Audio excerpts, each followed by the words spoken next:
গেল বছরগুলোর চেয়ে স্যানিটেশন, নিরাপদ পানি এবং হাইজিন খাতে বরাদ্দ কমেছে, যার কারণে এসডিজি ৬ অর্জন ঝুঁকিতে রয়েছে বলে মন্তব্য করেছেন পাওয়ার পার্টিসিপেশন রিসার্চ সেন্টারের চেয়ারম্যান ডক্টর হোসেন জিল্লুর রহমান। তিনি ধানমন্ডিতে সংস্থাটির কার্যালয়ে বাজেটোত্তর আলোচনায় কথা বলেন। হোসেন জিল্লুর বলেন, ঘূর্ণিঝড় রেমালের কারণে নিরাপদ পানি, পরিচ্ছন্নতা ও স্যানিটেশনের মতো বিষয়গুলোতে সরকারের আরও গুরুত্ব পাওয়ার কথা ছিল। কিন্তু গেল ২ বছরে ক্রমাগতভাবে সরকার এ খাতে বরাদ্দ কমিয়ে দিচ্ছে। এমনকি ঢাকার দক্ষিণ সিটি কর্পোরেশন, সিলেট, রংপুরের মতো নগরে এ খাতে বরাদ্দ খুবই কম।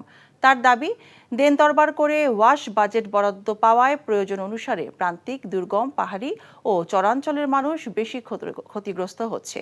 কোভিডের পর সরকার এ খাতে গুরুত্ব কমানোর ফলে ঝুঁকিতে পড়ছে দরিদ্র সীমার নিচে থাকা নারী ও শিশুরা বলে মন্তব্য হোসেন জিল্লুরের।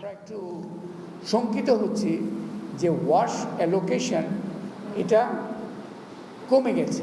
ঢাকা নর্থ যথেষ্ট অ্যাটেনশন পেয়েছে, ঢাকা সাউথ অ্যাটেনশন পায়নি।